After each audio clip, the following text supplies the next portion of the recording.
Welcome to the Great Fish Reviews The Room.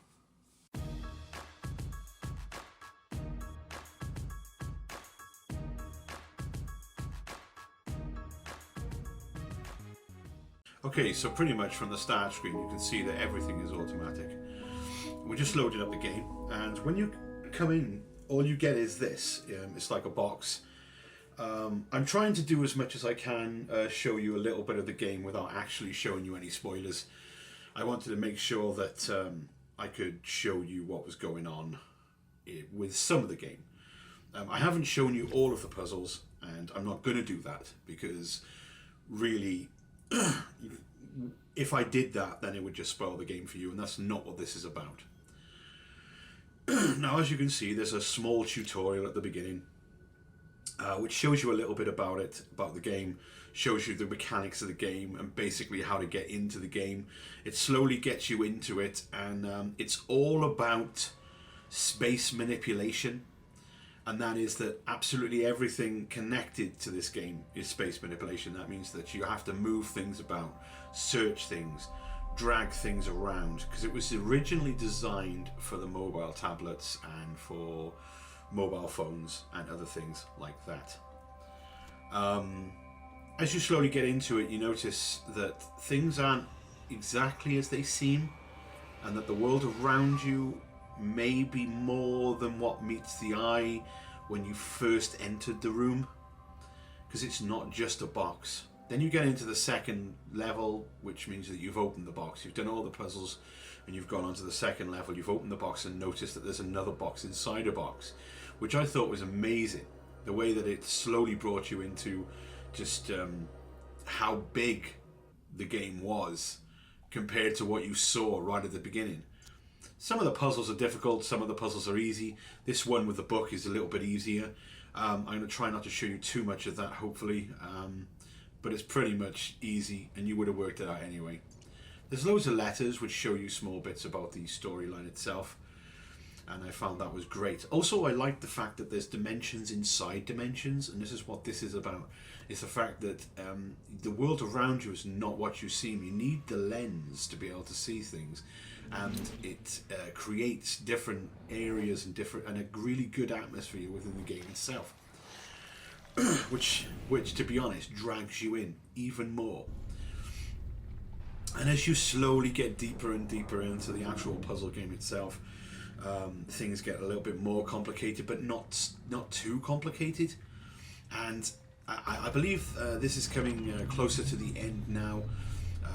This is where I found the tesseract, I found the door into the next world, and we then escape the world but also get captured by the world around us. We're dragged into the game, even deeper into the game, and it's crazy. Then we find ourselves in a completely different place. We're no longer in the room. We've escaped the room, but we become captured by the room.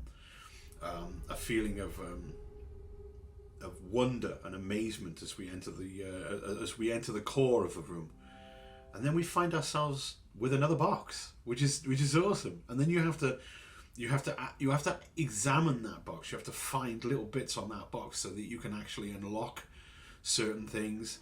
This is based on what I think is a music box, and I think it's done really well. It kind of tracks you through it. I found that to be just...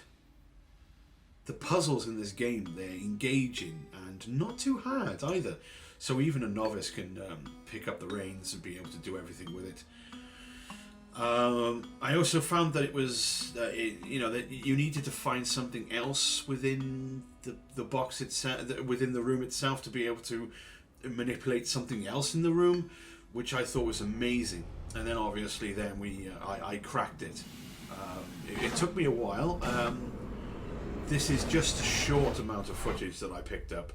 I decided not to use it all because it was better not to. And then obviously this is the end of the game. And I read this myself, but you can read it if you want to, and it's really good. But this is only the first game in many, and they've only done one for the computer, and I really think that they should do more for the computer. But if you want to play them, they're on tablet and so on. So anyway, my thoughts on the game after seeing that. I've become full screen for you now. Hopefully I've done it all right. And my thoughts on the game are that it's amazing, and that you should sit down, you should play this game. It really grips you. It really brings you into it. And the thought of there being other games like this, but you can only play them on mobile phone, is a little bit disconcerting. But if you have a mobile phone or tablet, then I suppose you could do it on that tablet or phone if you want to. But this is an amazing idea for a puzzle game. It's something which I had fun playing, and played through again just to make sure that I picked up on all the nuances of the game itself, and it is enthralling. It really is. And for the price it was on Steam when I bought it, it was well worth the money. And I think even with a little bit more money, I reckon I would have paid a tenner for it, definitely. Even though it's really short, it's still so engaging that it's well worth it.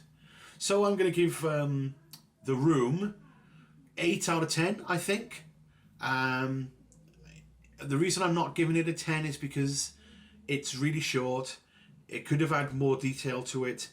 And I think that in the end, what we really want for our money is a game that keeps us engaged a little bit more. And maybe the puzzles just a little bit harder than they were. But all in all, I think this is an amazing game and well worth buying. So that's pretty much it. I hope you like my new format of videos, and I will bring these out whenever I can. It's not going to be all the time because there's a lot of work and I'm busy with my life at the moment, but I will try to bring you a review every so often, as well as my vlogs. Okay, so you're going to get mostly vlogs, but I hope to bring this to you as best I can. So thanks for watching. Give me some thumbs up, love. Share with your friends. Buy this game. Subscribe for more, and I'll see you guys next time.